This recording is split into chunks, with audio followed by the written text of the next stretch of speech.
মার্কিন হামলার প্রতিশোধে ইসরায়েলে বেন গুরিয়ন আন্তর্জাতিক বিমানবন্দর সহ বেশ কয়েকটি স্থানে হামলা চালিয়েছে ইরান।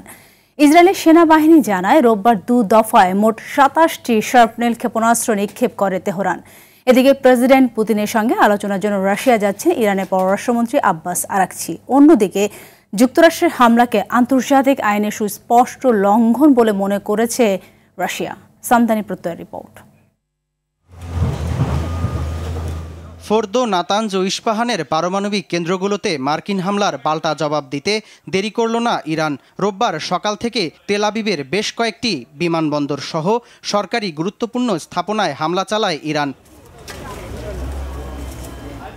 ইসরায়েলের সেনাবাহিনীর দাবি, এদিন 10টি স্থানে মোট 2 দফায় 27 বার ক্ষেপণাস্ত্র ছোড়ে তেহরান। এসব হামলায় দেশটির বিভিন্ন জায়গায় 16 জন আহতের তথ্য জানায় আল জাজিরা। ইরানে মার্কিন হামলার পরপরই রাশিয়া সফরের ঘোষণা দিলেন ইরানের পররাষ্ট্রমন্ত্রী আব্বাস আরাকচি। সামাজিক মাধ্যম এক্সের এক পোস্টে সোমবার রুশ প্রেসিডেন্ট পুতিনের সঙ্গে বৈঠক হতে পারে বলে জানান তিনি।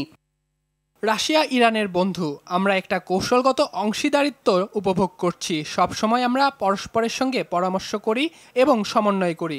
আমরা যখন কূটনৈতিক প্রচেষ্টাকে এগিয়ে নিচ্ছিলাম, ঠিক তখন যুক্তরাষ্ট্র সে পথ ভেস্তে দিল। ইরানের পারমাণবিক স্থাপনায় যুক্তরাষ্ট্রের হামলাকে আন্তর্জাতিক আইনের সুস্পষ্ট লঙ্ঘন বলে মন্তব্য করেছে রাশিয়া। রোববার এক বিবৃতিতে এ মন্তব্য করে দেশটির পররাষ্ট্র মন্ত্রণালয়। এছাড়া চলমান পরিস্থিতিকে কূটনৈতিক পথে ফিরিয়ে আনার পরিবেশ তৈরিতে সব পক্ষকে আহ্বান জানিয়েছে মস্কো। ইরানের পরিস্থিতি বিবেচনায় সোমবার জরুরি বৈঠকের ঘোষণা দিয়েছে আন্তর্জাতিক পরমাণু শক্তি সংস্থা। অন্যদিকে পরমাণু কেন্দ্রে মার্কিন হামলার পরিপ্রেক্ষিতে আন্তর্জাতিক সংস্থাগুলোর তদন্ত দাবি করেছে তেহরান। সামদানি প্রত্যয়, RTV।